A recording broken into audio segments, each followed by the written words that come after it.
ဂျူးလူမျိုးနဲ့အာရက်တွေကဘာလို့အမြဲတမ်းစစ်ဖြစ်နေကြတာလဲမွတ်စလင်နိုင်ငံတွေကြားမှာတော့မှဘာလို့အမြဲတမ်းပဋိပက္ခတွေရှိနေရတာလဲဒီပဋိပက္ခတွေကိုနားလည်ဖို့အတွက်အန်အောစရာကောင်းတဲ့အဖြစ်ကတမန်ကျမ်းစာတွေကပုဂ္ဂိုလ်နှစ်ဦးဖြစ်တဲ့အိဇက်နဲ့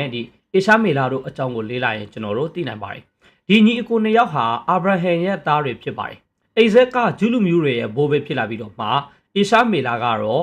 အာရဲနဲ့မွတ်စလင်တွေရဲ့ဘိုးဘေးဖြစ်လာခဲ့ပါတယ်ဒီကနေ့အစ္စရေးနဲ့မွတ်စလင်ကဘာကြားမှာတွေးနေရတဲ့ပဋိပက္ခလို့ဆင်တူတဲ့ပြဿနာတစ်ခုကလည်းလွန်ခဲ့တဲ့နှစ်ထောင်ပေါင်းများစွာကတည်းကဒီညီအကိုနှစ်ယောက်ကြားမှာရှိခဲ့ပါတယ်ဒါပေမဲ့တမန်ကျမ်းစာကဒီပဋိပက္ခရဲ့အစကိုပဲရှင်းပြတာမဟုတ်ပါဘူးဒီပဋိပက္ခဘလို့ပြီးဆုံးမလဲဆိုတာကိုလည်းဖော်ပြထားပါတယ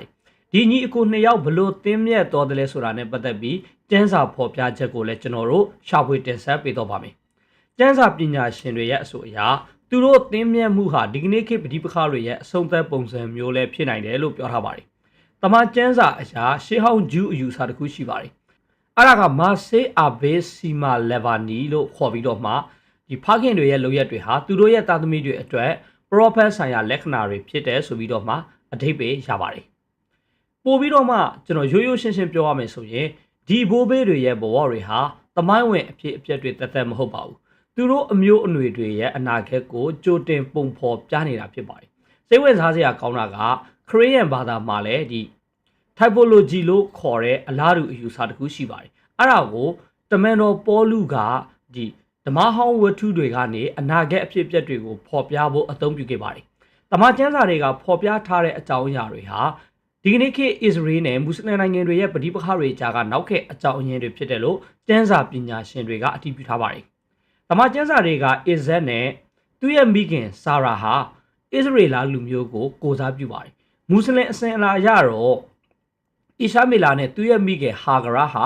မွတ်စလင်လူမျိုးတွေကိုကိုစားပြုပါတယ်ဒီလိုရှုထောင့်ကနေကြီးလိုက်တဲ့အခါမှာအရာအလုံးဟာလုံးဝအံဝင်ခွင်ကြားဖြစ်နေပါတယ်ဒီပဋိပက္ခရဲ့အစမှာဖျားသခင်ကဂတိတော်တစ်ခုပေးခဲ့ပါတယ်အာဗြဟံကသူ့ရဲ့မျိုးနွယ်စုတွေအတွက်ကောင်းရှိမင်္ဂလာကိုဖျားသခင်စီကရရှိခဲ့ပါတယ်အစကနဦးမှာတော့အာဗြဟံလိုပဲခေါ်ပါတယ်နောက်ပိုင်းမှာဖျားသခင်ကနှာမေပြောင်းပေးလိုက်လို့အာဗြဟံဖြစ်သွားတာပါလူကတော့အတူတူပါပဲငါဒီတင်းကိုလူမျိုးကြီးဖြစ်စေမည်ငါကောင်းရှိပေး၍တင်ဤနာမကိုကြီးမြတ်စေမည်တင်ဒီကောင်းရှိခံရသောသူဖြစ်လိမ့်မည်တင်းကိုကောင်းရှိပေးသောသူကိုငါကောင်းရှိပေးမည်တင်းကိုကျိန်ဆဲသောသူကိုငါကျိန်ဆဲမည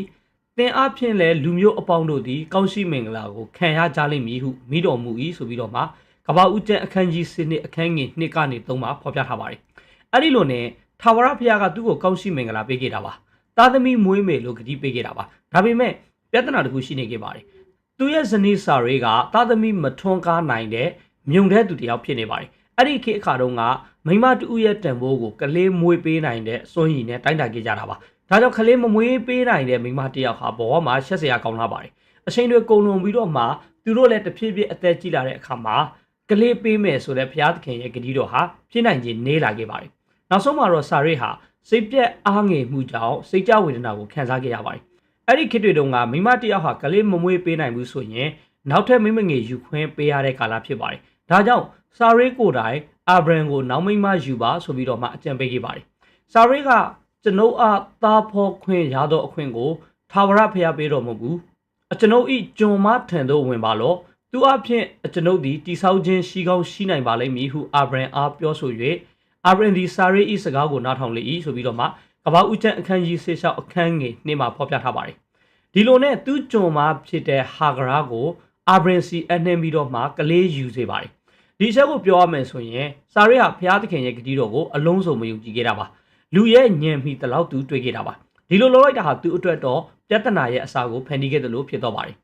်ဒီနေရာမှာကလေးမွေးမပေးနိုင်တဲ့စာရေးဟာသူ့ကိုယ်သူစိတ်ထဲကျနေပြီးတော့ယောက်ျားကိုလူယူတော်တယ်လို့ခံစားရပါတယ်အဲ့ဒီအချိန်မှာဟာဂရာကကိုဝန်ရှိလာခဲ့ပါတယ်အစေခံမဟာဂရာကိုဝန်ရှိလာတဲ့အချိန်မှာတော့သူ့ရဲ့သခင်မကိုမရှင်မငင်ဆက်ဆံလာပါတယ်ဒီနေရာမှာတော့သခင်မကဘလို့မှတိမခံနိုင်ပဲသူ့ယောက်ျားကိုတော်ပြီးတော့မှတိုင်ပါတယ်သူ့ယောက်ျားကလည်းဒီမိမကြီးကိုပို့ပြီးတော့မှရှစ်တဲ့အတွက်သူ့ရဲ့ကျွန်မကိုကြိုက်တယ်လို့ပြုပါဆိုပြီးတော့မှအခွင့်ပေးလိုက်ပါတယ်ဒါကြောင့်မိမငယ်ကိုရက်ဆက်စောဆက်ဆံပါတော့တယ်ဒါဟာအမျိုးသမီးတွေမှာဖြစ်လဲရှိတဲ့စိတ်ဓာတ်တစ်မျိုးလည်းဖြစ်ပါတယ်သူရဲ့အနိုင်ကျင့်မှုတွေကိုခံနေရတဲ့မိမငယ်ဟာဂရာဟာကိုဝန်ရနေတဲ့အချိန်မှာ သူ့ကိုသူနဲ့သူ့ရဲ့ကလေးကိုကောက်ွယ်ဖို့အတွက်ဂန္ဓာရတွေကိုထွက်ပြေးတော်ခဲ့ပါတယ်ကြေပြန်းတဲ့ဂန္ဓာရတွေမှာတယောက်တည်းရှိနေတဲ့အတွက်သူ့ရဲ့အနာဂတ်ဟာမျှော်လင့်ချက်မင်းနေခဲ့ပါတယ်ဒါပေမဲ့လည်းသူ့ကိုဘုရားသခင်ကမစွန့်ပစ်ခဲ့ပါဘူးတနာတော်မူတဲ့ဘုရားသခင်ဟာသူ့ကိုကယ်တင်ပေးခဲ့ပါတယ်ထာဝရဘုရားကဆေလွှတ်လိုက်တဲ့ခေါင်းငင်တမန်တယောက်ဟာဂန္ဓာရတွေကရေတွဲနားမှာပေါ်လာပြီးတော့မှသူ့ကိုဓာတ်ရိုက်စကားပြောခဲ့ပါတယ်ပထမဦးဆုံးအနေနဲ့ခေါင်းငင်တမန်ကသူ့ကိုအမိန်ပေးပြီးတဲ့နောက်မှာကောင်းရှိမင်္ဂလာကိုလည်းပေးခဲ့ပါတယ်ထာဝရဘုရားဤခေါင်းငင်တမန်ကလည်းသင်ဤသခင်မထံသို့ပြန်၍သူဤအုပ်ဆိုးခြင်းကိုခံတော်ဟုအမိန်ရှိ၏တဖန်ထာဝရဘုရားဤခေါင်းငင်တမန်ကသင်ဤအမျိုးအနွယ်ကိုမရေတွက်နိုင်အောင်ငါအလွန်များပြားစေမည်ဟု၍၎င်းသင်သည်ကိုဝန်ဆောင်သည်ဖြစ်၍တာယောက်ျားကိုဖော်မြင်လိမ့်မည်ထိုသားကိုဣရှာမေလအမည်ဖြင့်မှေးရမည်အကြောင်းမူကားထာဝရဘုရားသည်သင်ဤဆင်းရဲဒုက္ခကိုကြားသိတော်မူပြီးဆိုပြီးတော့မှကပ္ပဦးကျမ်းအခန်းကြီး16အခန်းငယ်9ကနေ17မှာဖော်ပြထားပါတယ်ဒီနေရာမှာကပ္ပဦးကျမ်းကဒီနေ့ခေတ်ကာလကိုရှင်းပြတဲ့ပရောဖက်ပြုချက်တစ်ခုကိုမိတ်ဆက်ပေးလိုက်ပါတယ်အဲ့ဒါကဣရှာမေလရဲ့ဇယိုက်ကိုသူရဲ့အမျိုးအနွယ်တွေအတွက်ထာဝရအမှတ်အသားဖြစ်စေမယ့်ပုံစံမျိုးနဲ့ဖော်ပြထားပါတယ်သူသည်လူရိုင်းဖြစ်လိမ့်မည်လူအပေါင်းတို့ကိုရံဘတ်ပြုလိမ့်မည်သူကိုလည်းလူအပေါင်းတို့သည်ရံဘတ်ပြုကြလိမ့်မည်မိမိညီအကိုအပေါင်းတို့ဤအပါ၌နေရလိမ့်မည်ဟု၍၎င်းမျောဆိုလေ၏ဆိုပြီးတော့မှကပ္ပဦးကျမ်းအခန်းကြီး16အခန်းငယ်10မှာဖော်ပြထားပါတယ်အကြောင်းအရာဖြစ်နေတာကတော့တော်တော်လေးကိုထူးခြားပါတယ်ကျမ်းစာထဲမှာဖော်ပြထားတဲ့စကားလုံးအတုံးအနှုံးဒီလူရိုင်းလို့ဖော်ပြတာကကျမ်းတဲ့သဘောတရားကိုဆောင်တယ်လို့ကျွန်တော်တို့ထင်ရပေမဲ့လည်း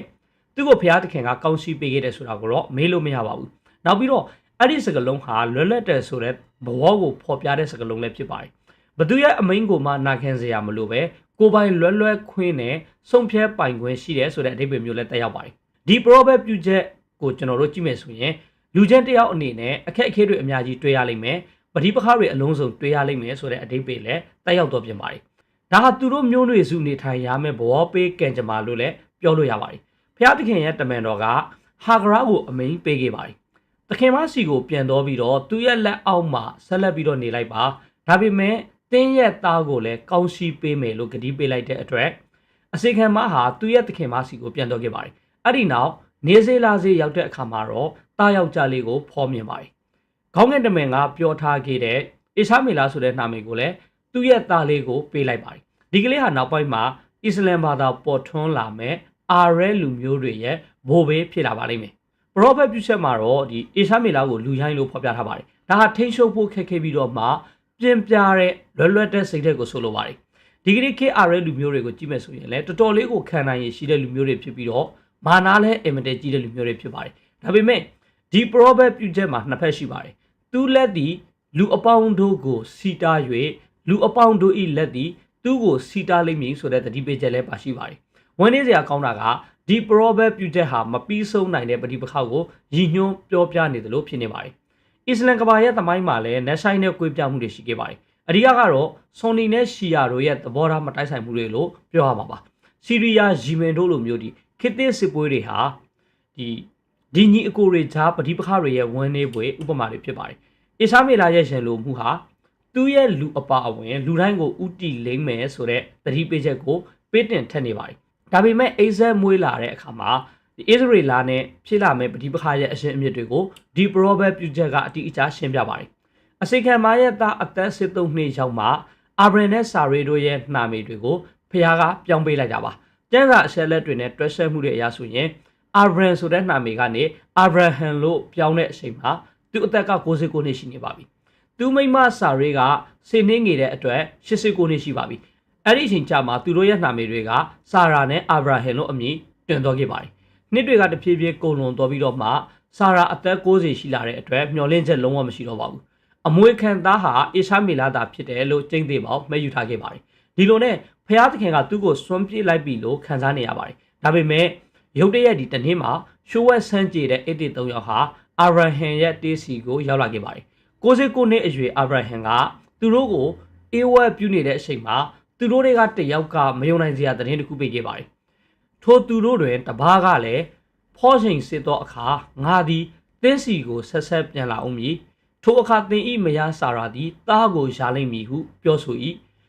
ထို့သောဆိုသောသူဤနောက်၌တကားဝအနားမှစာရာရှိသောကြောင့် ထိုစကားကိုကြာဤဆိုပြီးတော့မှကဘာဦးကျန်းအခန်းကြီး18အခန်းငယ်30မှာဖော်ပြထားပါတယ်ဆာရာကတေးတေးကနေစကားပြောတဲ့ကိုကြားလိုက်ရပြီးတော့ရီမောလိုက်ပါတယ်ဒါဟာပျော်ရွှင်လို့ရည်တာမျိုးမဟုတ်ပဲခါတီးတဲ့မယုံကြည်မှုကြောင့်ရည်တာဖြစ်ပါတယ်သူ့မှာနောက်တစ်ဖက်မျှော်လင့်ဖို့တတိမရှိတော့ပါဘူးအာဗြဟံရဲ့တုံ့ပြန်မှုကလည်းအံ့ဩစရာကောင်းပါတယ်နောက်ထပ်သားတစ်ယောက်ရမယ်လို့ကြားလိုက်ရတော့အဲ့ဒီစကားမှာအာဗြဟံတုန်လှုပ်သွားပါတယ်ပထမမွေးထားတဲ့သားကြီးကိုထိခိုက်မှုရှိမှလည်းစိုးရိမ်တော့ပါတယ်သူကပျော်စရာလို့မတွေးပဲဖျားသခင်စီကိုတောင်းပန်ခဲ့ပါတယ်အစ္စမေလာသည်ရှေးတော်၌အသက်ရှင်ပါစေသောဟုဖျားသခင်ကိုလျှောက်တော့အခါဖျားသခင်ကသင်ဤမယားစာရာသည်သင်အားသားကိုဖွာလိမ့်မည်ထိုသားကိုလည်းဒီအစ္စအမည်ဖြင့်မှေရမည်သူ၌၎င်းသူနောက်မှသူ၏အမျိုးနွယ်၌၎င်းငါ၏ပဋိညာဉ်ကိုထာဝရပဋိညာဉ်ဖြစ်စေမည်ဆိုပြီးတော့မှကမ္ဘာဥကျန်အခန်းကြီးစစ်ခွန်အခန်းငယ်18ကနေ19မှာဖော်ပြထားပါတယ်ဒါဟာသားဦးကိုရှစ်တဲ့ဖားခင်ရဲ့မေတ္တာဖြစ်ပြီးတော့သူသားဦးကိုအထီးအခိုက်မခင်လိုတဲ့သဘောဖြစ်ပါတယ်ဖျားသခင်ကသူဂတိစကားကိုတည်ခဲ့ပါတယ်ဆာရာဟာသားတစ်ယောက်ကိုဖော်မြင်ခဲ့ပြီ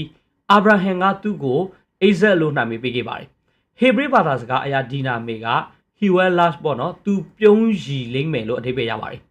ဒီနာမည်ဟာသူမိဘတွေရဲ့မယုံကြည်မှုနဲ့ရီမောခြင်းကိုထာဝရအမှတ်ရစေပါလိမ့်မယ်အချိန်ကာလတစ်ခုအထိမိသားစုမှာပျော်ရွှင်မှုတွေရှိခဲ့ပေမဲ့တင်းမာမှုတွေကတိုးလာနေခဲ့ပါတယ်ဒီပဋိပက္ခဟာဒီအိဇက်နိုးပြတ်တဲ့အချိန်မှာဖြစ်ခဲ့ပါတယ်နိုးပြတ်တဲ့အချိန်မှာပျော်ရွှင်ပွဲကျင်းပပေးပါတယ်အစ္စမေလာကသူ့ညီလေးကိုလှောင်ပြောင်နေတာကိုဆာရာကမြင်လိုက်ရပါတယ်ဆေးရဲတယ်ဆိုတာကတကယ်တော့အမွေခံနေရနဲ့ပတ်သက်ပါတယ်အစ္စမေလာကရိုးရိုးလေးကစားနေတာမဟုတ်ပါဘူးသူကဒီအိဇက်ရဲ့အမွေခံနေရာကိုစင်ခေါ်နေတာဖြစ်ပါတယ်ငါကတာဦးတကယ်အမွေခံပဲလို့ပြောနေတယ်လို့ဖြစ်နေပါတယ်ဆာရာအတွက်တော်ဒါဟာတိခဲ့နိုင်တဲ့အတိုင်းအတာကုံတော်စေပါတယ်သူရဲ့တုံ့ပြန်မှုကမျက်စိန်ခဲ့ပြီးတော့မှအာဗြဟံကိုတောင်းဆိုခဲ့ပါတယ်အေဂုတ်တအမျိုးသားဟာဂရာတွင်အာဗြဟံရသောသားသည်ဆေးရဲသည်ကိုဆာရာသိမြင်လျင်ဤဂျုံမာဤသားသည်ကျွန်ုပ်ဤသားအိဇက်နှင့်အတူအမွေမခံရဟုအာဗြဟံအားဆိုလေ၏ဆိုပြီးတော့မှကမ္ဘာဦးကျန်အခန်းကြီး21အခန်းငယ်30ကနေ17မှာဒီဖော်ပြထားပါတယ်အာဗြဟံနှလုံးကြည်ခွေခံစားရပါတော့တယ်အဲ့ဒီလိုဖြစ်နေတဲ့အချိန်မှာဆာရာရဲ့စကားကိုနားထောင်လိုက်ပါဆိုပြီးတော့မှဘုရားသခင်ကအာဗြဟံကိုအမိန့်တော်ပြုခဲ့ပါတယ်ဒါပေမဲ့အစ္စမေလာကိုလည်းကြီးမြတ်တဲ့လူမျိုးဖြစ်စေမယ်လို့ဂတိပေးခဲ့ပါတယ်ကမ္ဘာဦးကျန်အခန်းကြီး10ခွန်အခန်းငယ်20မှာဒီကိစ္စကိုတွေးလို့ရနိုင်ပါတယ်ဝန်နေပေမဲ့အာဗြဟံကနာခံခဲ့ပါတယ်နောက်တနေ့မနေ့မှသူကဒီဟာဂရာနဲ့အစ္စမေလာကိုမုံနှန်းရေပေးပြီးတော့မှဂန္ဓာယာတွေကိုလွှတ်လိုက်ပါတယ်ဒီနှုတ်ဆက်ခြင်းဟာဝိညာဉ်ရေးရာပိုင်ခြားမှုစတင်ခြင်းကိုအတည်ပြုတဲ့ရုပ်ပိုင်းဆိုင်ရာခွေးခေါ်ခြင်းဖြစ်တဲ့ဆိုတာကိုမှတ်သားစေလိုပါတယ်ဖခင်တယောက်ကသားနှစ်ယောက်ကြားမှာရွေးချယ်မှုကိုပြုလုပ်ခဲ့ရပါတယ်ဒီကိစ္စဟာသားဦးကိုစွန့်လွှတ်လိုက်ရတာဖြစ်လို့အတော်လေးကိုကြည်ကွေးဝန်းနေသွားမယ်ဆိုတာကလည်းသိကြပါတယ်ဒါဟာညီကိုနှစ်ယောက်ကြားတွေကကဲဘစ်တစ်ခုလည်းဖြစ်ပါတယ်1948ခုနှစ်မှာအစ္စရေးနိုင်ငံပြန်လည်တည်ဆောက်ခွင့်ရခဲ့ပါတယ်သူတို့ပြန်လည်တည်ဆောက်ခွင့်ရတဲ့အခါမှာအဲ့ဒီဒေသမှာရှိနေတဲ့မွတ်စလင်ပါလက်စတိုင်းအများစုဟာနေရာရွှေ့ပြောင်းပေးခဲ့ရပါတယ်ညီငယ်အတွဲဒီအကိုကြီးကနေနှင်ခံလိုက်ရတဲ့ပုံစံမျိုးဟာဒီကနေ့ခေတ်ကာလမှာလည်းထပ်ပြီးတော့မှဖြစ်ပေါ်ခဲ့တဲ့ဆိုတာကိုကျွန်တော်တို့မြင်တွေ့ခဲ့ရပြီဖြစ်ပါတယ်အဲ့ဒီကဲဘေးဒုက္ခကိုနက်ဘာလို့ခေါ်ပါတယ်ဘုရားသခင်ရဲ့အလိုတော်ကိုလိုက်နာခဲ့တဲ့အာဗြဟံရဲ့သားကြီးအစ္စမေလာကိုဘုရားသခင်ကစောင်းရှောက်ကာကွယ်မှုနဲ့ကောင်းချီးတွေကိုပေးခဲ့ပါတယ်အိဇဲရဲ့မွေးဖော်ခြင်းဟာအမွေကိုခွေးဝေယူရတာမဟုတ်ခဲ့ပါဘူးသားကြီးအတွက်အရာအလုံးဆုံးရှုံးတော်တယ်လို့ပြောရမှာပါအစ္စမေလာအတွက်တော့အိဇဲမွေးဖော်လာခဲ့တာဟာသူ့ဘဝရဲ့ပိုင်ဆိုင်မှုအောင်မြင်မှုအကုန်လုံးကိုစွန့်လွှတ်လိုက်ရတာဖြစ်ပါတယ်သူတို့ညီအကိုနှစ်ယောက်ဟာမွေးကလေးကတင်းမြက်ခဲ့ကြတာမဟုတ်ပဲပြိုင်ဆိုင်မှုနဲ့မွေးဖော်ခဲ့ကြပြီးတော့မှသူတို့ရဲ့သားစဉ်မြေဆက်ဟာလည်းဒီကနေ့အထိပြိုင်ဆိုင်ရှင်ပြိုင်နေကြတယ်ဆိုတာကျွန်တော်တို့မြင်တွေ့ရပါတယ်ဒါကြောင့်လည်းအစ္စရေးနိုင်ငံတည်ရှိနေတာဟာသူတို့မွတ်စလင်နိုင်ငံတွေအတွက်ကဲဘေးဒုက္ခဖြစ်စေတယ်သူတို့တွေကိုဒုက္ခပေးတဲ့သူတွေရှိနေတယ်ဒါကြောင့်မြေပုံကနေအစ္စရေးနိုင်ငံကိုဖေဖြောက်ပစ်ဖို့အတွက်လိုအပ်တယ်ဆိုတဲ့အတွေ့အခေါ်ဟာဘာကြောင့်ဖြစ်နေရတယ်လဲဆိုတာကိုမိတ်ဆွေတို့သဘောပေါက်တော့မှာဖြစ်ပါတယ်ဆာရာကသူ့ရဲ့သားအရင်နဲ့အတူအမွေမခံစေရဆိုတဲ့ပြောဆိုချက်ဟာဒီကနေ့အထိကိုတရားမှုရှိနေပါတယ်ဒါဟာအမျိုးသမီးတွေကြားကပြိုင်ဆိုင်မှုကြောင့်ဖြစ်လာတဲ့ပြဿနာလေးဖြစ်ပါတယ်အီရန်ခေါင်းဆောင်တွေကဒီအစ္စရေးကိုဖျက်ဆီးပစ်ရမယ်လို့ပြောတဲ့အခါမှာတမန်တော်မိုဟာမက်ရဲ့ဒီပြောတဲ့လှုံ့ဆော်မှုတစ်ခုကလည်းဒီနေရာမှာအရေးပါနေပါတယ်ဟာဒစ်လို့ခေါ်တဲ့အဓိပ္ပာယ်အရမွတ်စလင်တွေဟာအစ္စရေးတွေကိုမတိုက်ခိုက်ရင်နောက်ဆုံးသောကာလရောက်မှာမဟုတ်သေးဘူးလို့ပြောထားပါတယ်ဒါကြောင့်သူတို့အနေနဲ့အစ္စရေးတွေကိုမဖြစ်မနေတိုက်ခိုက်ရမှာပါအစ္စရေးတွေဟာတစ်ပင်ကြောက်တုံးတွေရဲ့နောက်ွယ်မှာပုံခိုရတဲ့အချိန်ရောက်တဲ့အထိသူတို့ကဆက်လက်ပြီးတော့မှတိုက်ခိုက်တော့မှာဖြစ်ပါတယ်အဲ့ဒီလိုအချိန်ရောက်တဲ့အခါမှာဒီ ကြောက်တုံးတဲ့တစ်ပင်တွေကတော့မှသူတို့ရဲ့နောက်မှာသူတို့တွေပုံနေပါတယ်ဆိုပြီးတော့မှပြောလာကြလိမ့်မယ်လို့ဆိုထားပါတယ်ဒါပေမဲ့ပါလက်စတိုင်းနိုင်ငံရေးအဖွဲ့အစည်းဖြစ်တဲ့ဒီဟာမတ်စ်ရဲ့နိုင်ငံရေးသဘောထားမှာဟာဒေးအယူအဆပို့ပြီးတော့မှကြီးမားနေတယ်ဆိုတာကိုတွေ့ရပါတယ်သူတို့ရဲ့အယူအဆမှာတော့စုတစ်ပင်ကလွေလို့ကြောက်တုံးတွေနဲ့ဒီတစ်ပင်အလုံးကဂျူတွေကိုတစ္ဆာဖောက်လိမ့်မယ်လို့ဖော်ပြထားပါတယ်စုတစ်ပင်ဟာဆိုရင်အစ္စရေလလူမျိုးတွေရဲ့အစဲလာတွေမှာဖော်ပြထားတဲ့စုပင်နဲ့ဆက်ဆက်မှုရှိတယ်လို့လွန်ခဲ့တဲ့နှစ်အနည်းငယ်ကဒီပါလက်စတိုင်းမှာရှိတဲ့ဘာသာရေးခေါင်းဆောင်ဒီအီမန်တူကကိုကားဖော်ပြခဲ့ပါတယ်ဒီလို probable ပြုချက်ဟာတနေ့ကျရင်ပြီးဆုံးလာလိမ့်မယ်ဆိုတာကိုအစ္စရေးတွေကတည်ထားတဲ့အတွက်စုတစ်ပင်တွေကိုသူတို့ရဲ့အရှိရှားရနေရာတွေမှာစိုက်ပျိုးနေကြတယ်လို့တော့မှပြောခဲ့ပါတယ်အစ္စရေလကိုကိုစားပြုတဲ့အိဇက်နဲ့ဒီအာရဲလူမျိုးတွေကိုကိုစားပြုတဲ့အရှာမေလာတို့ခြားကနာကျင်စရာခွေးခေါ်မှုရှိပေမဲ့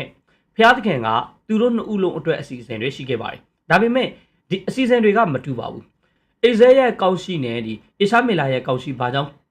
ကွာခြားတယ်လဲဆိုတာကိုနားလည်ဖို့ဒီပုံမြန်ရဲ့အရေးအကြီးဆုံးအစိပ်ပိုင်းဖြစ်တဲ့ဖျားသခင်နဲ့ပဋိညာဉ်ဖွင့်ခြင်းကိုအရင်ဆုံးကျွန်တော်တို့နားလည်ရပါမယ်ပြီးတော့ဒီအရေးကြီးဆုံးကတော့အိဇက်တူတဲ့တာပဋိညာဉ်ကိုရရှိခဲ့ပါတယ်ပဋိညာဉ်ဆိုတာရိုးရိုးဂတိတော်တစ်ခုထက်ပုံမနဲ့ဆိုင်ပါတယ်ဒါဟာဖျားသခင်နဲ့ဒီရွေးချယ်ထားတဲ့လူမျိုးကြားမှာရှိတဲ့တည်မြဲတဲ့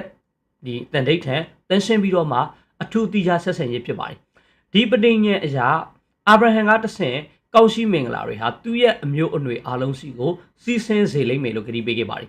်ဖျားသခင်ရဲ့ကောက်ရှိကများသောအားဖြင့်တာဥအပေါ်မှာသာတက်ရောက်လေးရှိပါတယ်ဒါပေမဲ့ဒီအဖြစ်အပျက်မှာတော့ဖျားသခင်ရဲ့ကောက်ရှိကတားငယ်အပေါ်မှာတက်ရောက်တော့တာကိုတွေ့ရပါတယ်ဘာကြောင့်အဲ့ဒီလိုမျိုးဖျားသခင်ကရွေးချယ်လိုက်တာလဲဆိုတာကိုတော့လူသားတွေအနေနဲ့နားမလည်နိုင်ဘူးလို့ကျမ်းစာပညာရှင်တွေကဆိုကြပါတယ်ဒါဟာထူးခြားပြီးတော့ဖျားသခင်ရဲ့ရွေးချယ်မှုတွေဖြစ်ပါတယ်ဒီအကြောင်းကိုဖျားသခင်ကအတိအကျပြောထားပါတယ်ဖျားသခင်ကတင်ဤမရစာရာသည်တင်အားသားကိုဖော်လိမ့်မည်ထိုသားကိုလည်းအိဇက်အမည်ဖြင့်မှေရမည်သူ၌၎င်းသူနောက်မှသူ၏အမျိုးအနွယ်၌၎င်းငါ၏ပဋိညာဉ်ကိုထာဝရပဋိညာဉ်ဖြစ်စေမည်ဆိုပြီးတော့မှကမ္ဘာဦးကျမ်းအခန်းကြီး6ခွန်အခန်းငယ်19မှာဖော်ပြထားပါတယ်နောက်ပိုင်းမှာလည်းဘုရားသခင်ကဒီအချက်ကိုထပ်မံပြီးအတည်ပြုခဲ့ပါတယ်တို့ရတွင်ဘုရားသခင်ကထိုတငယ်နှင့်သင်ဤကျွန်မကြောင့်ဤအမှုခက်သည်ဟုမထင်နဲ့စာရာပြောလေရာ၌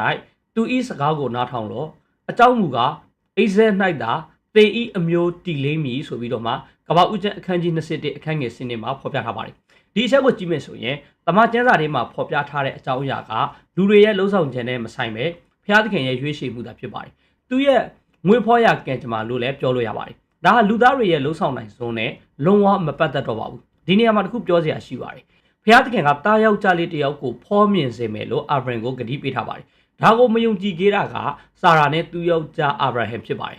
်ဘုရားသခင်ရဲ့ဂတိတော်ဟာပြောထားတဲ့အတိုင်းတည်တယ်ဆိုတာကိုလည်းဒီအဖြစ်အပျက်ကတက်တည်ထူနေပါတယ်ဘုရားသခင်ရဲ့ဂတိတော်ကိုမယုံကြည်တာကလည်းအပြစ်တစ်ခုဖြစ်ပါတယ်မယုံကြည်တာကြောင့်သူကိုယ်တိုင်မမွေးဖွားနိုင်တော့ဘူးလို့သတ်မှတ်ပြီးတော့မှသူ့ရဲ့အစီကံမကိုသူ့ယောက်ျားနဲ့ပေးစားလိုက်တာပါဒါဟာတကယ်အမှားအယွင်းလည်းဖြစ်ပါတယ်ပဋိပက္ခတွေရဲ့အစခဏဦးလေးဖြစ်ပါတယ်ဒီအကြောင်းအရာတွေကိုဆင်ခြင်ကြည့်မယ်ဆိုလို့ရှိရင်ခရစ်ယာန်တွေအနေနဲ့မိမိရဲ့သဘောဆန္ဒနောက်ကိုမလိုက်သင့်ပဲဘုရားသခင်တကယ်ပြောထားတဲ့အကြောင်းအရာတွေကိုသာလိုက်နာသင့်တယ်ဆိုတဲ့အဓိပ္ပာယ်လည်းဖြစ်ပါတယ်အစ္စမေလာဟာဘုရားသခင်ရဲ့ဂတိတော်ကြောင့်မွေးဖွားလာတာမျိုးမဟုတ်ပဲလူသားစာရာရဲ့အတွေ့အကြုံအခုလိုမွေးဖွားလာခဲ့ရတာပါဒါပေမဲ့အိဇက်ကတော့အန်အော်လောက်စရာကောင်းအောင်အသက်60အဖော်ကြီးကနေမွေးဖွားလာခဲ့တာဖြစ်ပါတယ်ဒါဟာဘုရားသခင်ရဲ့အမိန့်တော်ရှိရင်ဘာမဆိုဖြစ်နိုင်တယ်ဆိုတဲ့အချက်ကိုလည်းဖော်ပြနေတာဖြစ်ပါတယ်ဝိညာဉ်ရေးရာပဋိညာဉ်ဟာဒီလူအကျင့်အစီမဟုတ်ပဲအမွေအမှုနဲ့ဆက်ဆက်နေပါတယ်အစ္စမေလာကဒီလောကီဆိုင်ရာကြီးမြတ်ခြင်းကောင်းရှိကိုရရှိခဲ့ပါတယ်အိဇက်ကတော့ဘုရားသခင်ရဲ့တန်ရှင်းရာတမိုင်းကြောင့်ဘုရားသခင်ရဲ့လူမျိုးဖြစ်လာမယ်ဆိုပြီးတော့မှပဋိညာဉ်ကိုရရှိခဲ့ပါတယ်ပဋိညာဉ်လူမျိုးနဲ့ရွေးချယ်ခံရတဲ့လူမျိုးပေါ့နော်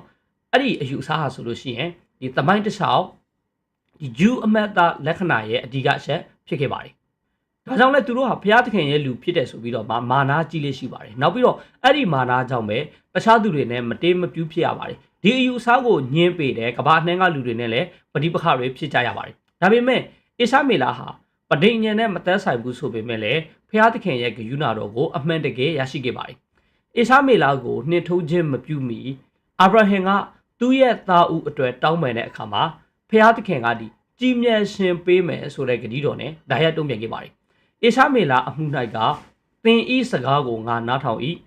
သူ သူကိုငါကောင်းရှိပေ၏သူအຫນွေကိုတိုးပေါ်စေ၍သူကိုအလွန်များပြားစေမည်သူသည်မင်းသား20ပါးတို့၏အဘဖြစ်လိမ့်မည်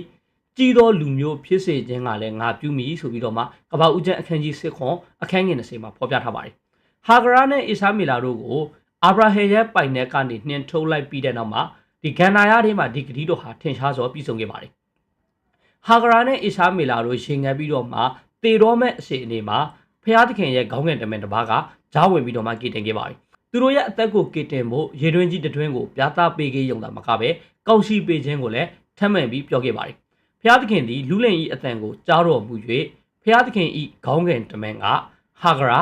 တင်၌အဘေအမှုရှိသည်နှင့်မစိုးရင်နဲ့လူလင်နေသောအရဲထေကသူဤအတန်ကိုဖျားသခင်ကြားတော်မူပြီးထလော့လူလင်ကိုကြော၍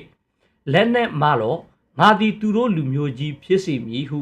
ခေါင်းငယ်တင်၌ခေါ်၍ဟာဂရာအားမျောဆို၏လို့ကပ္ပဦးကျမ်းဒီအခန်းကြီး21အခန်းငယ်6ခွန်18မှာဖော်ပြထားပါတယ်။အီရှာမေလာရဲ့ကောင်းရှိဟာလောကီဆိုင်ရာကြီးမြတ်ခြင်းဖြစ်ပါတယ်။ဝိညာဉ်ရေးရာကောင်းရှိမင်္ဂလာတော့မဟုတ်ပါဘူး။အစ္စက်ကိုဝိညာဉ်ရေးရာပဋိညာဉ်ဂတိပေးထားချိန်မှာအီရှာမေလာကိုတော့အာနာအဆက်အနွေနဲ့နေမြေတို့ကိုဂတိပေးခဲ့ပါတယ်။အီရှာမေလာကမင်းသား12ပါးရဲ့ဖားခင်ဖြစ်လာခဲ့ပါတယ်။ဒါဟာဣသရေလရဲ့အနွေဆင်းတွေကိုဖွေးစီးမဲ့ယာကုပ်ရဲ့သားဆင်းယောက်နဲ့အပြိုင်ဖြစ်ပါတယ်။အာရဲလူမျိုးတွေတိုးပေါ်လာခြင်းနဲ့နေမြေရှစ်ထွင်ခြင်းဟာဖျားသခင်ရဲ့ဂတိတော်ပြည့်စုံခြင်းဖြစ်တယ်လို့လူတော်တော်များများကလက်ခံကြပါတယ်။ရာစုနှစ်များစွာတခြားမှာအာရဲတွေဟာကြီးမြတ်တဲ့အင်ပါယာကြီးတွေကျွေဝါတဲ့ယဉ်ကျေးမှုနဲ့ကြီးမားတဲ့ကမ္ဘာလုံးဆိုင်ရာဩဇာအာဏာကိုတည်ထောင်ခဲ့ကြပါတယ်။ဒါပေမဲ့အန်ဩဇာကောင်းတာကဒီမွတ်စလင်ကိုဟန်ကျမ်းနဲ့ဒီဂျူးတွေရဲ့တောရာကျမ်းတွေမှာအာဗြဟံရဲ့ဘဝဇာတ်လမ်းကိုမတူတဲ့ပုံစံမျိုးနဲ့ဖော်ပြထားကြပါတယ်။ဂျူးတွေရဲ့ဒီတောရာလိုမျိုးတန်ရှင်းတဲ့ဒီကျမ်းစာတွေဟာအခုအချိန်ကြာလာတာနဲ့အမျှလူတွေကြောင့်ပြောင်းလဲသွားတယ်လို့အစ္စလမ်ဘာသာကခိုင်ခိုင်မာမာပြောဆိုပါတယ်။ဒါကြောင့်ကိုဝင်ကဒီဘုရားသခင်ရဲ့နောက်ဆုံးသောစစ်မှန်တဲ့တည်င်းစကားကိုဒီဖော်ပြတင်ပြတာဖြစ်တယ်လို့မွတ်စလင်တွေကပြောကြပါတယ်။ကျမ်းစာတွေအဲ့ဒီလိုကွေးပြတဲ့အတွက်အယူအဆတွေလည်းမတူကြပါဘူး။သူတို့ရဲ့ယူဆချက်ကသာမှန်တယ်လို့ဘာသာတိုင်းကသတ်မှတ်ကြပါတယ်။ဒါပေမဲ့လည်းဒီကနေ့ခေတ်ဒီမှန်ကန်ခဲ့တဲ့အကြောင်းအရာတွေကိုကြည့်မယ်ဆိုရင်တော့အစ္စရေးနိုင်ငံပြန်လေတည်ထောင်နိုင်ခဲ့တာဖြစ်ပါတယ်။နိုင်ငံတစ်ခုကမ္ဘာပေါ်မှာပျောက်ကွယ်သွားပြီးဆိုရင်ဘတော်မှပြန်လေပေါ်ထွန်းလာလိမ့်မရှိပါဘူး။ဒါပေမဲ့အစ္စရေးနိုင်ငံပြန်လေပေါ်ပေါက်လာမယ်ဆိုပြီးတော့မှဖျားသခင်ကဂတိပေးခဲ့ပါတယ်။ဒီဖျားသခင်ပေးခဲ့တဲ့ဂတိဟာမှန်ကန်ခဲ့တဲ့အတွက်အစ္စရေးနိုင်ငံတကယ်ကိုပေါ်ပေါက်လာခဲ့တာဖြစ်ပါတယ်။ဒါကြောင့်ဘသူမှန်ကန်တယ်မမှန်ကန်ဘူးဆိုတာကတော့အချိန်ကားတာစကားပြောတော့မှဖြစ်ပြီးတော့လူတွေရဲ့ညှင်းခုန်မှုဟာတကယ်အလုံးမဖြစ်တာကိုတွေ့ရပါလိမ့်မယ်။တမန်ကျမ်းစာတွေမှာအာဗြဟံရဲ့ယုံကြည်ခြင်းဘလောက်အထိကြီးမားတယ်ဆိုတာကိုစံသတ်ဖို့အတွက်ဒီဖျားသခင်ကသူ့ရဲ့သားဒီအိဇက်ရေးပူဇော်ပါလို့တောင်းဆိုခဲ့ပါတယ်။ဒါဟာဖျားသခင်ရဲ့တောင်းဆိုချက်ဖြစ်ပါတယ်။အာဗြဟံကသူ့ရဲ့သားအရင်ကိုတကယ်တော့အင်မတန်ရှေ့ချတာပါ။အသက်ကြီးမှရတဲ့သားဖြစ်လို့ပိုလို့တော်မှရှိပါသေးတယ်။ဒါပေမဲ့ဖျားသခင်တောင်းဆိုတာဖြစ်လို့သူကသဘောတူခဲ့ပါတယ်။ဒါပေမဲ့ဖျားသခင်ကတိုးငယ်ကိုတောင်ပေါ်မှာပြင်ဆင်ထားပေးခဲ့ပါတယ်။ဖျားသခင်ရဲ့အကြံတော်ကလည်းရိုးရှင်းပါတယ်။သူ့ရဲ့သားကိုတည်ဖို့အတွက်အကြံစီလည်းမရှိပါဘူး။ကိုစားခံပေးမဲ့တိုးငယ်ကိုလည်းပြင်ဆင်ထားပေးခဲ့ပါတယ်။ဒီနေရာမှာအချက်နှစ်ချက်ရှိပါတယ်။အာဗြဟံရဲ့သားငယ်ဟာကျွန်တော်တို့လူသားတွေအားလုံးကိုရည်ညွှန်းတာဖြစ်ပြီးတော့ကိုစားအသေးခံပေးတဲ့တိုးငယ်ကတော့သခင်ယေရှုကိုရည်ညွှန်းလိုက်တာဖြစ်ပါတယ်။နောက်တစ်ချိန်မှာလူသားတွေရဲ့အပြစ်တွေအားလုံးကိုကိုစားခံပေးမယ်သခင်ယေရှုပေါ်ထွန်းလာမယ်ဆိုတာကိုလည်းဟိုးအရင်ကတည်းကသတင်းစကားပေးခဲ့တာဖြစ်ပါတယ်။ဒီနေရာမှာတော့ကိုစားတာဝန်ယူပေးတယ်ဆိုတဲ့ကိစ္စကိုနားမလည်နိုင်တဲ့လူအများပြားရှိပါတယ်။ဒါပေမဲ့ကျွန်တော်တို့ဒီကလေးဘဝကလေးကပေါ့နော်ကိုလုံးမိတဲ့အဖြစ်အတွက်တခြားတငယ်ချင်းကကိုစားဝင်ပြီးတော့မှတာဝန်ယူပေးတဲ့အခိုက်အတန့်လေးတွေရှိပါတယ်။အယုရှင်းဆုံးအနေနဲ့အဲ့ဒီလိုမျိုးတွေးကြည့်မယ်ဆိုရင်တော့နားလေတော့မှဖြစ်ပါတယ်။ဇက်ကြောင်းကိုပြန်ဆက်ရမယ်ဆိုရင်ဒါဟာပဋိညာဉ်ကိုအဆုံးသတ်တဲ့အရေးပါတဲ့အခိုက်အတန့်ဖြစ်ပါတယ်။ဒါပေမဲ့အစ္စလမ်ဘာသာမှာတော့ဒီဇန်လန်ဟာလုံးဝမတူဘူးလို့ဆိုပါတယ်။အစ္စလမ်ရဲ့အစဉ်လာအရာဒီအာဗြဟံပူဇော်ဖို့လုပ်ခဲ့တဲ့သားဟာဒီအိဇက်မဟုတ်ပဲအရှာမေလာဖြစ်တယ်လို့ဆိုပါတယ်။ဘာကြောင့်ဒီဇန်လန်ပြောင်းလဲသွားတာလဲဆိုရင်အပူဇော်ခံဖို့လုပ်ထားတဲ့သားဟာဝိညာဉ်ကောင်းချီရတဲ့သားဖြစ်ပါတယ်။ဒီအရှာမေလာကိုနေရာပြောင်းထည့်လိုက်ပြီးတော့အစ္စလမ်ဘာသာမှာအဓိကဇက်ဆောင်ဖြစ်လာစေပါတယ်။ဒါဟာဒီတမန်တော်မူဟာမက်ဆင့်သက်လာတဲ့သူ့ရဲ့အမျိုးအနွယ်ကတဆင့်ဝိညာဉ်ရေးရအမွေဆက်ခံခြင်းကိုလည်းပြောင်းလဲစေပါတယ်။ဒါကသိငယ်တဲ့ပြောင်းလဲမှုတစ်ခုမဟုတ်ပါဘူး။စစ်မှန်တဲ့ဒီပဋိညာဉ်အမွေဆက်ခံခွင့်ဟာသူတို့နဲ့သာသက်ဆိုင်တယ်လို့တောင်းဆိုတဲ့နည်းလမ်းလည်းဖြစ်ပါတယ်။အခုပြောကြချက်တချို့ကိုတော့ဒီယုံကြည်သူမဟုတ်တဲ့သူတွေဟာအများကြီးနားလည်နိုင်စွမ်းရှိမယ်တော့မထင်ပါဘူး ယုံကြည်သူတွေကတော့ဒီကိစ္စဘာကိုဆိုလိုနေတယ်ဆိုတာသဘောပေါက်ကြမှာပါဒီစိတ်ဝင်စားစရာအချက်တစ်ခုကတော့ဒီကုံရံမှာပူဇော်ခြင်းရဲ့သားကိုနှာမေတက်ထားခြင်းမရှိပေမဲ့အစ္စလမ်ပညာရှင်တွေကသူ့ကိုအီရှာမေလာလို့သတ်မှတ်ခဲ့ကြပါတယ်ဒီအချက်ကလည်းတကယ်ကိုစိတ်ဝင်စားဖို့ကောင်းပါတယ်အငင်းပေါ်ပွေရာကိစ္စလည်းဖြစ်ပါတယ်ဒါကကြီးမားတဲ့ကွာဟာချက်တစ်ခုကိုဖန်တီးလိုက်ပါတယ်ဂျူးဘာသာနဲ့ဒီခရစ်ယာန်ဘာသာရဲ့ဇလန်ကဒီအိဇက်ကတဆင့်သက်လာပါတယ်ဒါပေမဲ့လည်းအစ္စလမ်ဘာသာဝင်တွေကတော့ဂျူးနဲ့ခရစ်ယာန်ဘာသာတွေဟာတကယ်ဇက်ကြောင်းမှန်ကိုပြောင်းလဲထားတာလို့ပြောပါတယ်ဒါပေမဲ့အစ္စလမ်ဘာသာကနောက်ဆုံးမှပေါ်လာတဲ့ဘာသာဖြစ်ပါတယ်နောက်ပြီးတော့ဒီအာဗြဟံနဲ့အီရှာမေလာတို့ကိုသူတို့ရဲ့အသင်းရှင်းဆုံးနေရာဖြစ်တဲ့ဒီမကာရဲ့တီထောင်သူတွေအဖြစ်သတ်မှတ်ထားပါတယ်ဘေဇလန်ကအမှန်လဲဆိုတာကိုဆုံးဖြတ်ဖို့အတွက်လည်းလက်တွေ့တိုက်ပွဲတွေဖြစ်လာကြပါတယ်ယေရုရှလင်မြို့ကအသင်းရှင်းရာဌာနတွေအတွက်အကောင်းဆုံးဥပမာဖြစ်ပါတယ်ဂျူးတွေအတွက်ဒီအသင်းရှင်းဆုံးနေရာဖြစ်တဲ့ဒီဗိမ္မာန်တော်တောင်ကုန်းဟာဒီကနေ့ဒီအစ္စလမ်ရဲ့အရေးအကြီးဆုံးဗလီနှစ်ခုတည်ရှိရနေရဖြစ်နေပါတယ်ဒါဟာသမိုင်းကြောင်းနှစ်ခုကိုတနေရာလေးမှာမြင်တွေ့နေရသလိုဖြစ်နေပါတယ်ဒီနေရာမှာထိန်းချုပ်နိုင်ခြင်းကဘေးဘာသာအမှန်လဲဆိုတာကိုပြတဲ့လက္ခဏာတစ်ခုလည်းဖြစ်လာပါတယ်ယေရုရှလင်ရဲ့ရွှေရောင်ဗလီဖြစ်တဲ့ဒီ Dome of the Rock ပေါ့နော်ဒီကြောက်ဆောင်ပြီးမဲ့ရဲ့အောက်မှာတကယ်စိမ့်ဝဲစားစရာကောင်းတဲ့အရာတွေရှိနေပါတယ်အဲ့ဒီမှာတီမြေတော့ကြောက်ပေါ့နော်ဒီ foundation stone လို့ခေါ်တဲ့ကြောက်တုံးတတုံးရှိပါတယ်ဂျူးအစင်လာရဒါဟာရိုးရိုးကြောက်တုံးမဟုတ်ပါဘူးဒါဟာကမ္ဘာလောကရဲ့ဝိညာဉ်ရေးရာဘဟုအာဒမ်ဖန်ဆင်းခံခဲ့ရတဲ့နေရာပြီးရင်အာဗြဟံကဒီအိဇက်ကိုပူဇော်ဖို့ပြင်ဆင်ခဲ့တဲ့နေရာရှောလမုန်တည်ခဲ့တဲ့ဗိမာန်တော်ရဲ့အသင်းရှင်းဆုံးအစိတ်အပိုင်းလို့သူတို့ယုံကြည်ကြပါတယ်အစ္စလမ်အစင်လာမှာတော့ဒီကြောက်တုံးဟာတမန်တော်မူဟာမက်ကညခရီးစဉ်အတွင်းမှာခေါင်းခွင်ပုံကိုတက်တော်ခဲ့တဲ့နေရာဖြစ်ပါတယ်ဒါကြောင့်နေရာတစ်ခုမှာသင်ရှင်းရာကြောက်တုံးကလည်းအတူတူဖြစ်ပါတယ်ဒါပေမဲ့မတူတဲ့ဇာတ်လမ်းတစ်ခုကရှိနေခဲ့ပါတယ်ဘာသာ၃ခုရဲ့ကျမ်းစာ၃ခုကမတူတဲ့အကြောင်းအရာတစ်ခုကိုဖော်ပြနေတဲ့စုံကျဲနေရာတစ်ခုလည်းဖြစ်ပါတယ်နောက်တဲ့စိတ်ဝင်စားဖို့ကောင်းတဲ့တစ်ခုကတော့ဒီနာမည်ကြီးတဲ့ဒီအနောက်ဘက်တစ်တိုင်းဖြစ်ပါတယ်ဒါဟာရှေးဟောင်းဂျူးဗိမာန်တော်ကနိုင်ရင်တစ်ခုလို့အများစုကယုံကြည်ကြပေမဲ့တကယ်တမ်းကျတော့ဒီဗိမာန်တော်တောင်ကုန်းအဆောက်အုံရဲ့ဒီနောက်ဆုံးကျင်ရှိနေတဲ့နိုင်ရန်ဖြစ်ပါတယ်ဂျူးတွေအတွက်တော့ဒါဟာသူတို့ရဲ့ရှေးဟောင်းတန်ရှင်းရာဌာနမှာစူတောင်းဖို့အနည်းဆုံးတောနိုင်တဲ့နေရာဖြစ်ပြီးတော့ဝန်နေခြင်းနဲ့ဒီမျှော်လင့်ခြင်းနှမျိုးစလုံးရဲ့သင်္ကေတဖြစ်ပါတယ်မွတ်စလင်တွေအတွက်ဒီနေရန်ကိုအေဘူရက်နေရန်လို့လူသိများပါတယ်မိုဟာမက်ဟာခေါင်းကင်ပုံကိုမတက်ခင်သူရဲ့ဒီအတောင်ပံပါတဲ့မြင်းကိုဒီနေရာမှာရှီနှောင်ခဲ့တယ်လို့ဆိုပါတယ်ဒါရှေ့ကဗီဒီယိုမှာလည်းကျွန်တော်ပြောခဲ့မှုတဲ့ထင်ပါတယ်ဒါကြောင့်ဂျေရုဆလင်ကိုထိန်းချုပ်နိုင်တဲ့သူဟာဇလန်ကိုမှန်ကန်ကြောင်းတက်တည်ပြနိုင်တဲ့သူဖြစ်လာမှာပါဒါကြောင့်လည်းအဲ့ဒီဒေတာကိုထိန်းချုပ်ဖို့အတွက်အပြင်းအထန်စ조사နေကြတာကိုတွေ့ရပါတယ်သူတို့ကနေရာဒေတာကိုရယူခြင်းလို့တိုက်ခိုက်နေကြတာမဟုတ်ပဲသူတို့ရဲ့သမိုင်းသာမှန်ကန်ကြောင်းကိုပြသခြင်းလို့တိုက်ခိုက်နေကြတာဖြစ်ပါတယ်ဒီအကြောင်းအရာဟာကမ္ဘာပေါ်မှာအခြေချဆုံးသောပဋိပက္ခကိုဖြစ်စေတဲ့ဒီအိဇဲရဲ့ဇလန်လားအီရှာမေလာရဲ့ဇလန်လားဆိုတဲ့အငြင်းပေါ်မှုဖြစ်ပါတယ်ဒါပေမဲ့ဒီပဋိပက္ခရဲ့အဆုံးအသက်နဲ့ပတ်သက်တဲ့ဒီ prophet ပြုချက်ကခါသီးတာမျိုးမဟုတ်ပါဘူးစမ်းကြင်မဲ့အနေနဲ့မဖြစ်နိုင်ဘူးလို့ထင်ရပေမဲ့ဒီသင်မြက်ခြင်းဆိုတာရှိနေပါတယ်တမန်ကျမ်းစာတွေမှာဖော်ပြထားတဲ့အကြောင်းအရာကတကယ်ကိုအံ့ဩစရာကောင်းနေတယ်လို့တော့ပြောရမှာပါအာဗြဟံတည်ဆုံးတဲ့အခါမှာကျမ်းစာကအရေးကြီးတဲ့စကားတစ်ခွန်းကိုပြောထားပါတယ်တာအိဇဲနဲ့ဒီအီရှာမေလာတို့ဒီမန်ယေမျိုးရှိမှာဒီဟိတ်တီအမျိုးသားဇောရသား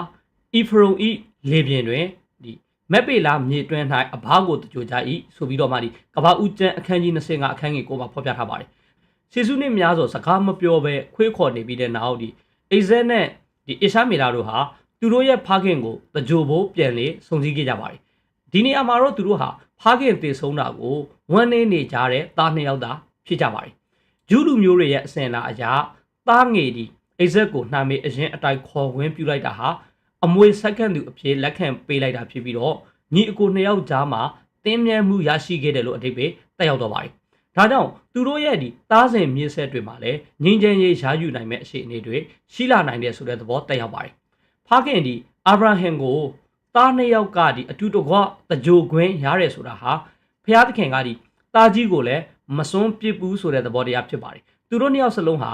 အာဗြဟံရဲ့ဒီသားနှစ်ယောက်အဖြစ်ဆက်လက်တည်ရှိနေတယ်ဆိုတာကိုလည်းဖော်ပြတာဖြစ်ပါတယ်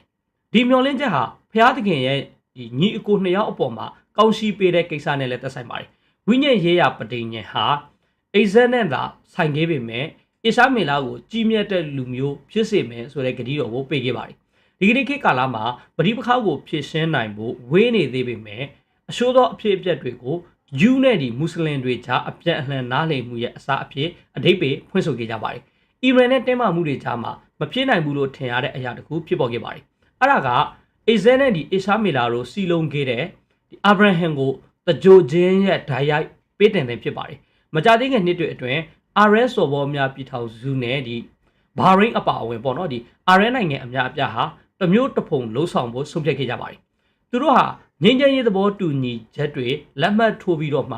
ဒီအစ္စရေးလာနဲ့ဆက်ဆံရေးကိုပုံမှန်ဖြစ်အောင်လုပ်ခဲ့ကြပါတယ်။အထူးဆန်းဆုံးနဲ့အထင်ရှားဆုံးအချက်ကတော့ဒီသဘောတူညီချက်တွေကိုသူတို့ရွေးချယ်ခဲ့တဲ့နာမည်ကအာဗြဟံသဘောတူညီချက်များဖြစ်ပါတယ်။စီစုနှစ်တွေကြာအောင်ဖြစ်ခဲ့တဲ့ဒီပဋိပက္ခတွေကိုအာရုံမစိုက်တော့ပဲသူတို့တွေရဲ့ဘိုးဘေးဖြစ်တဲ့အာဗြဟံကိုသာရည်ရွယ်ချက်ရှိအာရုံစိုက်ခဲ့တာကိုတွေ့ရပါတယ်။ဒါကဘာသာရေးနဲ့နိုင်ငံရေးမတူကွေးပြားမှုတွေရှိပေမဲ့မူလအရင်အမြစ်ကအတူတူပဲဆိုတာကိုလူသိရှင်ကြားအတိအမှတ်ပြုလိုက်တဲ့သဘောလေးဖြစ်ပါတယ်။တင်းမြတ်ရှင်ရဲ့နောက်ထပ်လူသိနေတဲ့ဥပမာတစ်ခုကတော့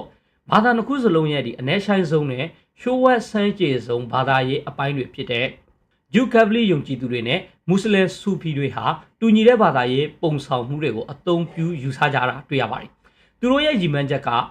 ကိုးဘာသာကသာအမှန်ဖြစ်ကြောင်းတက်တည်ပြဖို့မဟုတ်ပါဘူး။သူတို့ရဲ့ရည်ရွယ်ချက်ကအတူတူပဲဖြစ်ပါတယ်။အဲ့ဒါကတော့ဒီမာနာကိုဖျက်ဆီးပြီးတော့မှဖျားသခင်နဲ့ပေါင်းစည်းဖို့ပဲဖြစ်ပါတယ်။ရည်ရွယ်ချက်တူညီတဲ့အတွက်သူတို့ဟာအလွန်ဆင်တူတဲ့ဝိညာဉ်ရေးရာဘာသာစကားကိုပြောဆိုခဲ့ကြပါတယ်။အဲ့ဒီဘာသာနှစ်မျိုးစလုံးရဲ့ဝိညာဉ်ရေးရာခရီးစဉ်ကတော့အတူတူဖြစ်နေပါတယ်။ခါဗလာနဲ့ဒီဆူဖီဝါဒနှစ်ခုစလုံးကဘဝကိုဝိညာဉ်ရဲ့ခရီးစဉ်အပြည့်ရှုမြင်ပါတယ်။ဖျားသခင်နဲ့ပုံမနီးစပ်ဖို့အတွက်မတူညီတဲ့ဝိညာဉ်ရေးရာအဆင့်တွေပေါ့နော်ဒါမှမဟုတ်ဒီကဘာတွေကနေတက်လှမ်းသွားတာဖြစ်ပါတယ်။သူတို့အုပ်စုနှစ်ခုစလုံးရဲ့ယူဆချက်အရာဖျားသခင်ဟာအလင်းဖြစ်တော်မူတဲ့လူဟာဖျားသခင်စီကိုပြန်တော်ဖို့ကြိုးစားနေတဲ့အလင်းဇက်လေးတစ်ခုဖြစ်တယ်လို့ဆိုပါတယ်။ရှင်းရှင်းမြတ်တာတရားဟာအဲ့ဒီအုပ်စုနှစ်ခုစလုံးရဲ့အဓိကအချက်လေးဖြစ်ပါတယ်။တခြားဘေးအရာကိုမှပြောနေစရာမလိုပဲဖျားသခင်ဆိုတာဟာရှင်းရှင်းမြတ်တာဖြစ်တယ်လို့လည်းသူတို့ကအတူတူကလက်ခံကြပါတယ်။လုံးဝပေါင်းစည်းမှုကိုရှာဖွေတဲ့ရှင်းရှင်းမြတ်တာဖြစ်ပါတယ်။သူတို့ရဲ့ယူဆချက်ဒီဘုံနီးယာမှာကရှင်းလင်းပြတ်သားတော့ပါတယ်။ဂျူးအစ္စလမ်ဆိုပြီးတော့မှခွဲခြားမနေတော့ပဲဖျားသခင်စီကိုရောက်အောင်တော်ဖို့တာဖြစ်ပါတယ်။တနည်းအားဖြင့်ပြောရရင်နိုင်ငံရေးသမားတွေမလုံးနိုင်တဲ့အရာကိုဘာသာရေးရှိုးဝဲဆန်းကျေသူနှစ်ဦးစလုံးကလှုပ်ဆောင်နိုင်ခဲ့ပါတယ်။သူတို့ဟာအာဗြဟံရဲ့တင်ချိုင်းမှာတွဲဆုံခဲ့ကြပြီးတော့မှဘုံဘိုးဘေးရဲ့တဆူဒေသောဖျားသခင်ပေါ့နော်။ဒီ Saint and Only God ကိုဒီနှစ်ဦးစလုံးရှာဖွေနေကြရဲဆိုတာကိုဒီအတိအမှတ်ပြုခဲ့ကြပါတယ်။သူတို့မှတူညီတဲ့အရာတွေဒီလောက်များနေရင်တမိုင်းတစ်လျှောက်မှာပဋိပက္ခတွေပါကြောင်းဒီလောက်များခဲ့ရတာလေ။ဘာလို့လဲဆိုတော့ကျွန်တော်တို့အရင်ပြောခဲ့သလိုပဲဖခင်တွေရဲ့လုံရက်တွေရဲ့ပေးတင်တဲ့ဟာ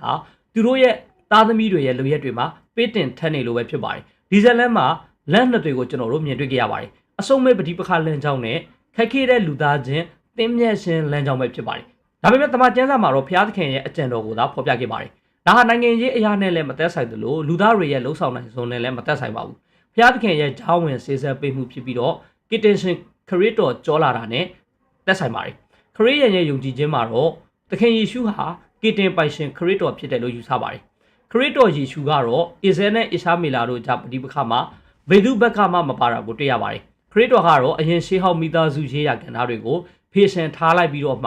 ှမိသားစုအစ်စ်ကိုဖန်တီးဖို့လုပ်ခဲ့ပါတယ်အဘေတိုနီဟူမူကထိုသခင်သည်ငါတို့ယဉ်ငိမ့်ခြင်းအကြောင်းဖြစ်တော်မူ၏ဝိနည်းအထုံအဖွေနှင့်ဆက်ဆိုင်သောပြည့်ညက်တရားဒီဟူသောယဉ်ညိုးဖွေခြင်း၏အကြောင်းကိုခံထားတော်တွင်ပေရှင်းတော်မူသည်ဖြင့်ပိုင်စားလျက်ရှိသောစัจ जा အုတ်တိုင်းနိုင်ငံကိုဖြိုဖျက်၍လူမျိုးနှစ်စုတို့ကိုတစုတည်းဖြစ်တော်မူ၏အကြောင်းမူကားရန်ကိုငြိမ့်စေပြီးလျင်ကိုတော်၌ထိုလူနှစ်စုတို့ကို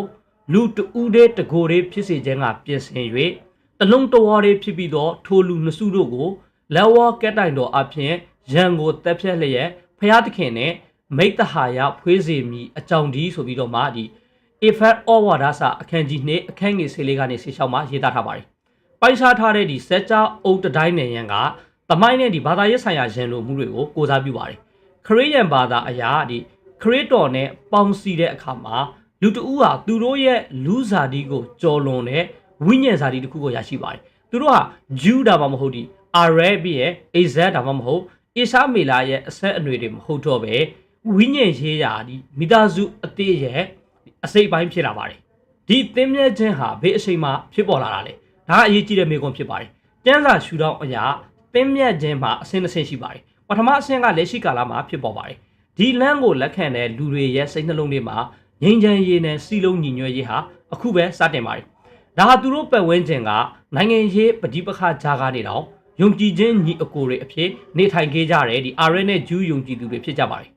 ပိုင်ခြားမှုကိုကြော်လွှားနိုင်ကြောင်းကိုလည်းပြသနေပါတယ်ဒါပေမဲ့သူတို့တွေအားလုံးငြိမ်းချမ်းမှုရတယ်လို့တော့ပြောတာမဟုတ်ပါဘူးရန်မလို့တဲ့သူတွေသာစိတ်နှလုံးငြိမ်းချမ်းမှုကိုရတယ်လို့ဆိုလိုတာပါလုံးဝငြိမ်းချမ်းရေးရတဲ့အချိန်ကတော့ခရစ်တော်နောက်တစ်ကြိမ်ကြောလာမယ့်အချိန်ဖြစ်ပါတယ်ခရစ်တော်နောက်တစ်ကြိမ်ကြောလာတဲ့အခါမှာကမ္ဘာပေါ်မှာထာဝရငြိမ်းချမ်းရေးထူထောင်နိုင်ပါလိမ့်မယ်ခရစ်တော်ကြောလာမယ့်အချိန်မှာတော့လူသားမျိုးနွယ်တွေဟာငြိမ်းချမ်းခြင်းဆိုတဲ့အရာကိုခံစားရမှာဖြစ်ပါတယ်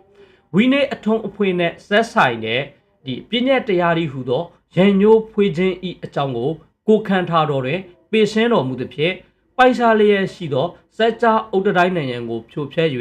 လူမျိုးနှစ်စုတို့ကိုတစုတည်းဖြစ်စေတော်မူ၏အကြောင်းမူကားရန်ကိုငြိမ်းစေပြီးလျင်ဆိုပြီးတော့မှဒီ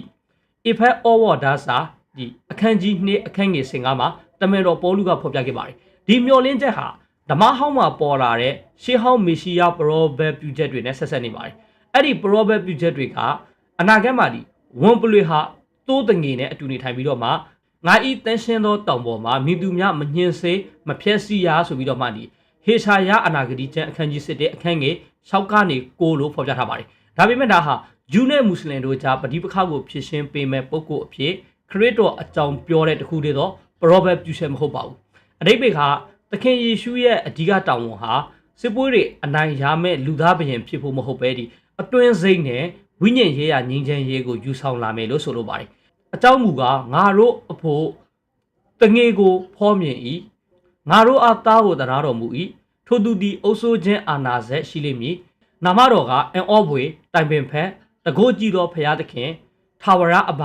ငြိမ်သက်ခြင်းအရှင်ဟုခေါ်ဝေါ်သမုတ်ခြင်းကိုခံတော်မူလိမ့်မည်ဆိုပြီးတော့မှဒီဟေရှာယအနာဂတိကျမ်းအခန်းကြီး9အခန်းငယ်6မှာဖော်ပြထားပါတယ်အရှာမေလာနဲ့အိဇက်တို့နဲ့စတင်ခဲ့တဲ့မုန်တီမှုတန်တရားကိုဖျက်တောက်ဖို့သခင်ခရစ်တော်ကြောလာခဲ့တာလို့လည်းပြောလို့ရပါတယ်ဒါပေမဲ့ဒီကိစ္စကိုတော့ဂျူးနဲ့မွတ်စလင်နှစ်ပါးသာလုံးဝလက်မခံကြပါဘူးဒါပေမဲ့လည်းကျမ်းစာတွေကရှင်မသိဒီခရစ်ဝင်အခန်းကြီး9အခန်းငယ်မှာဖော်ပြထားသလိုငါပြည့်ညက်ဒီကသင်တို့သည်ခေါင်းငယ်ပုံ၌ရှိတော်မူသောသင်တို့အဘာဤသားဖြစ်လို့သောငါသင်တို့ဤရန်သူတို့ကိုရှစ်ကြလောသင်တို့ကိုကျိန်ဆဲသောသူတို့အားမေတ္တာပို့ကြလောသင်တို့ကိုမုံသောသူတို့အားကျေးဇူးပြုကြလောသင်တို့ကိုနှောင့်ယှက်ညှင်းဆဲသောသူတို့အဖို့ဖျားသခင်ကိုဆုတောင်းကြလောဆိုတဲ့အတိုင်းဒီမေတ္တာတရားတွေထားနိုင်မယ်ဆိုရင်တော့ငြိမ်သက်ခြင်းဆိုတဲ့အကြောင်းအရာကသူတို့တွေရဲ့စိတ်နှလုံးသားတွေမှာရောက်ရှိသွားမှာဖြစ်ပါတယ်လို့ပြောကြားရင်းနဲ့ပဲဒီနေ့ဗီဒီယိုကနေနှုတ်ဆက်လိုက်ပါတယ်ဒီဗီဒီယိုတွေကနေကျွန်တော်မိတ်ဆွေတွေအနေနဲ့ဒီ